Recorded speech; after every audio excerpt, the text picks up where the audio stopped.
Bonjour à tous depuis le magasin Bibi Bike à Toulouse. Donc aujourd'hui, petite vidéo pour parler des vélos électriques car aujourd'hui, j'ai reçu celui-là. Donc un magnifique Winora de 2014.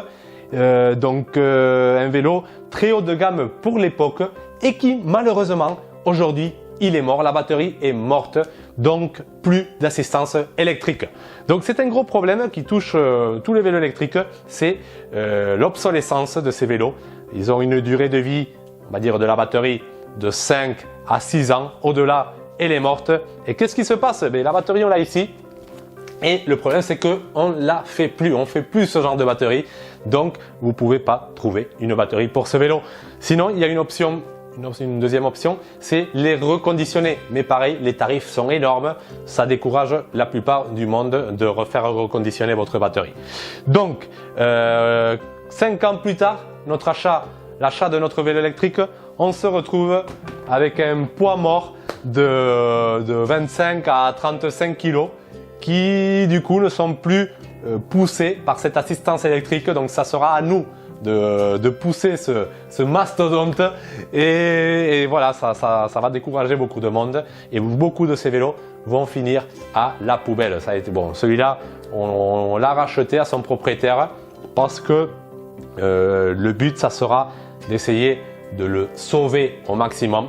Donc ce qu'on va faire, c'est transformer ce vélo électrique en vélo à assistance musculaire. Donc dans un premier temps, il va falloir l'alléger au maximum. Donc ici, la batterie qui était dans ce petit compartiment, on l'a retirée, ça nous évite déjà quand même quelques kilos, donc on économise déjà tout ça. Après, il y a la roue avant, le moteur est placé sur la roue avant, donc ce qu'il faudra faire, c'est remplacer la roue avant, mettre une roue avant de vélo comme celle que j'ai ici, d'un vélo classique, voilà, plus légère, déjà on s'économisera aussi la plus grande partie du poids. Ce petit compartiment de la batterie, j'ai trouvé qu'il est sympa car on peut stocker quelque chose comme un antivol à l'intérieur ou des chambres à air, donc je vais le garder. Par contre, toute cette câblerie là, je vais tout déconnecter, tout débrancher, tout couper, enlever toute cette câblerie, alléger ce vélo le maximum possible. Après, il faut savoir que les cadres de vélo électrique sont un peu plus costauds parce que c'est fait pour résister le poids supplémentaire et cette propulsion ou cette traction, ça dépend.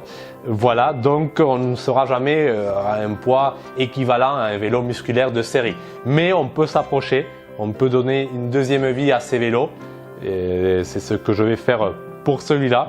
Mais voilà, déjà, qu'est-ce que ça nous fait? Ça nous fait des déchets en plus. On a une batterie de lithium qu'on ne saura plus quoi faire. Le moteur, peut-être oui, peut-être on pourra l'adapter, mais après je vois que les raccords sont quand même des raccords assez spécifiques.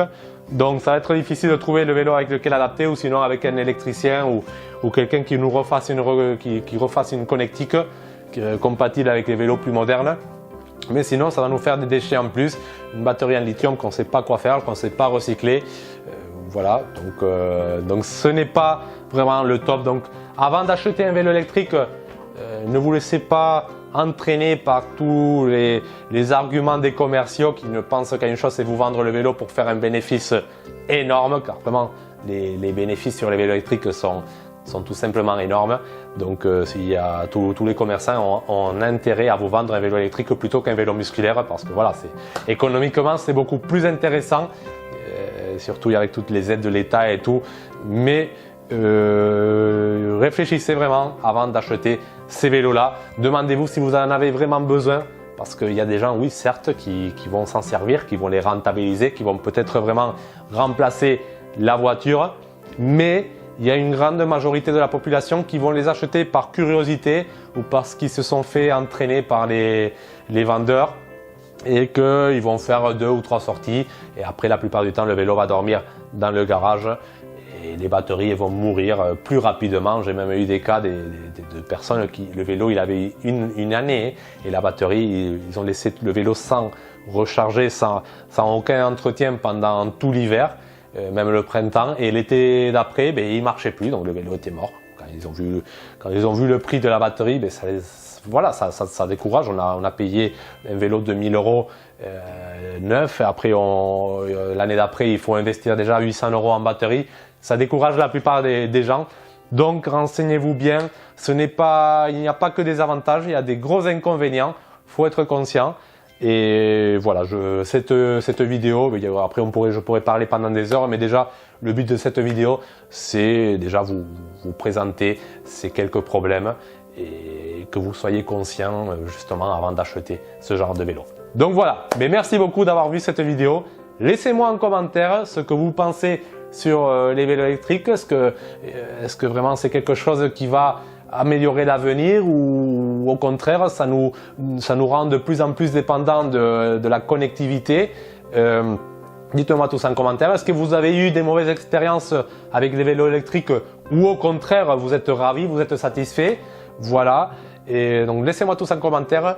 N'hésitez pas à liker cette vidéo, à vous abonner, à partager. Et nous on se retrouvera bientôt dans une prochaine vidéo. Allez, ciao!